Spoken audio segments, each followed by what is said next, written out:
So the paradox that we're going to discuss in this next session is that there appear to be in the world more and more and more things to satirize, that need to be satirized, that deserve to be satirized, while at the same time and paradoxically in our institutions of higher learning there appears to be less and less that can be said. So this is a session about political correctness, about the tension between compelled speech and free speech.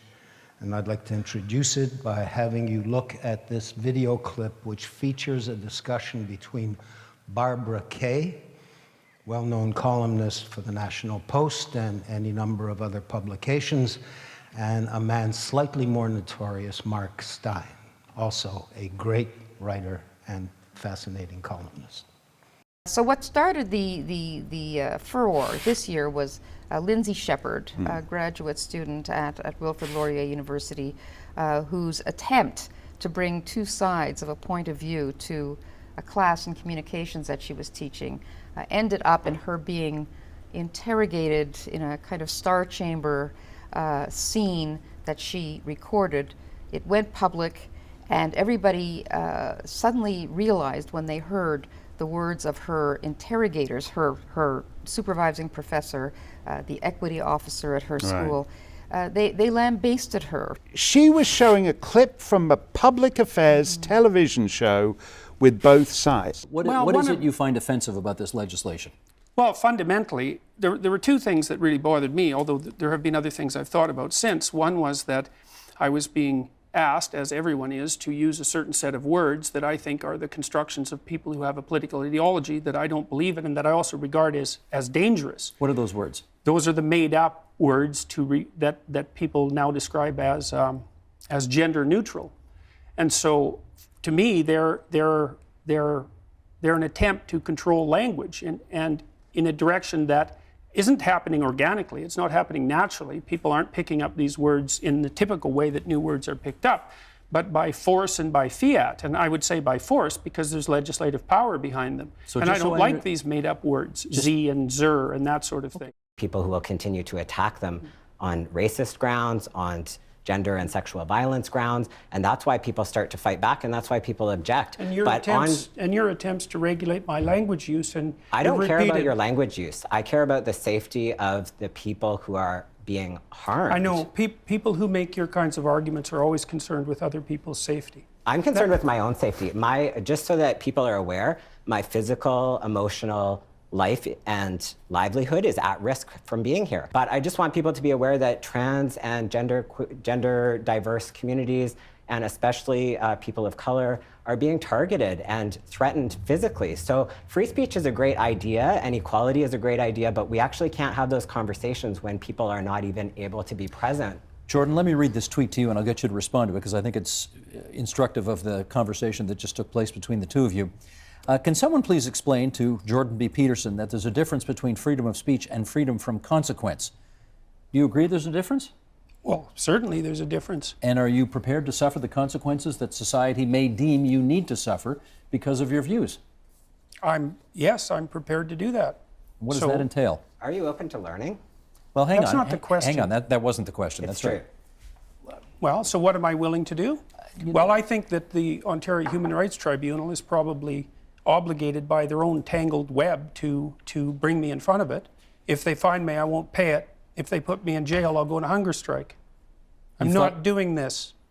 And that's that. I'm not using the words that other people require me to use, especially if they're made up by radical left-wing ideologues.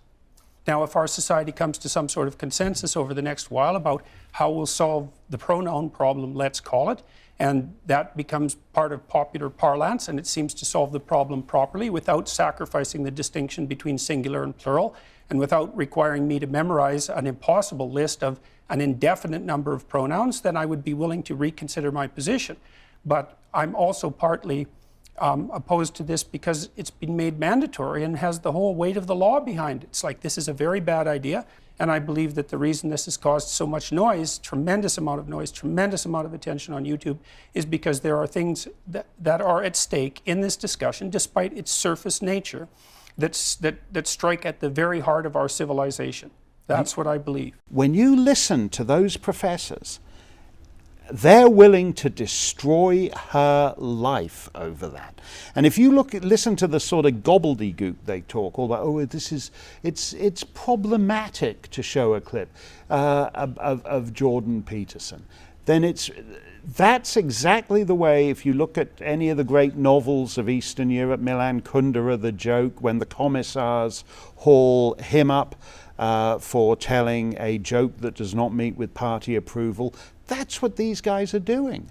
Yes. And they're too historically ignorant to know that they're the totalitarians. You can't say that is one thing, Right. and you must say that is another. And I don't know what's worse, but I think it's sometimes worse to compel speech. We have Bill C-16, which compels you to use made-up pronouns, Right. And we have law societies now that are compelling their members to submit affidavits in order to renew their membership. What's interesting to me, again, this is totalitarian because they don't care.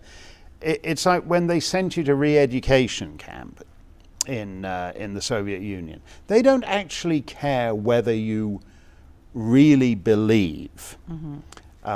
For example, with the transgender thing, that a woman can have a penis now, Mm-hmm. which is the sort of thing that nobody thought about 10 years ago, but now has killed, for example, productions of the vagina monologues, which used to be the big thing That's at true. American campuses. Every February 14th, every Valentine's Day, they'd have these feminist celebrations of Eve Ensler's play, The Vagina Monologues. And now Eve Ensler's a hate figure because she's implying that being a woman is something to do with having a vagina. And they're ruining girls' sports because now you have biological Right. males winning Right. easily, Right. aging males who would be 150th in a men's race Yeah, no. are now winning girls' races. What I am totally opposed to is the state saying there's an official attitude to this and you can't deviate from that attitude. I think it's entirely reasonable for somebody to say, well, live and let live. I'm not really bothered by it. But it's also entirely reasonable to say, this is weird and unprecedented, and I'd like to keep my distance from it. Whatever you feel about individuals, you've known all the rest of it, the idea that the state should be regulating your attitude to Yes. something like that is appalling. Yes, and there's another kind of compelled speech, in a way, in the environmental scene, and you've suffered here too, because we are compelled to be alarmed. I think, the attitude you have to take in the environmental scene is Right. you must be alarmed, and if you express the view that Armageddon is not quite around the corner in terms of, ecologically speaking, then this is a kind of hate speech or Right. something like it. Right. I mean, I take the view that it's only very weak ideas that cannot withstand criticism. Social justice has now replaced justice, Yeah. but social justice is not justice. No. And social justice is now a panoply of attitudes. Right. If you know one, you know them all. So then if you think that the white race is the cancer of humanity, then I guess you think that Israel is evil, and I guess you think that Black Lives Matter, and you think that we should be compelled to use trans pronouns, and you think that Christian law schools should not be allowed to turn out lawyers because they would be tainted by having studied, been in a Christian atmosphere, and so it goes. And we know from polls that students no longer think that freedom of speech is the most important value. That really has gone down. Many, I think it's something only like 47% of students, I think I read, that actually think freedom of speech is the most important thing in a democracy. Nobody under a certain age even bothers paying lip service to it anymore, and more people are quite explicit that identity group politics and theories of identity groups override freedom of speech. So you can have freedom of speech, but it shouldn't extend to transgender issues or gay. So of course I'm in favour of freedom of speech, but I don't think this guy should be able to say he doesn't believe in same-sex marriage. Okay, so you're in favour of freedom of speech except for gay stuff. Oh well, no. Also, I don't think you should be able to say that Islam's got something to do with terrorism. So okay, so it's just gays and Islam. Oh well, no. Wait a minute. I think transgendered pronoun. Okay, so now it's the and by the time you actually, I mean, it's killed so many areas of life. It's fascinating. I mean, it's fascinating to me to watch the terrible state of comedy, for example, and that's basically because you can't actually make 90% of life you can't make jokes about now.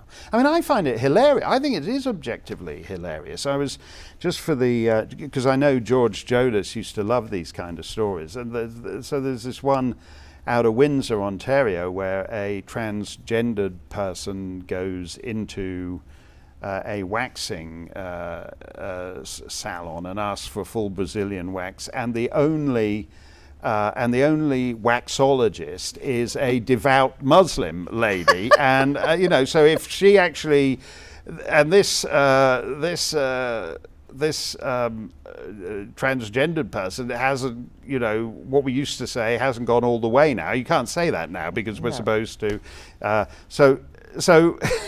So if the Muslim waxologist were to comply with the request, her husband would have to kill her. So the whole thing, it's comedy gold. But no one, and eventually they'll be the only stories that are in the news.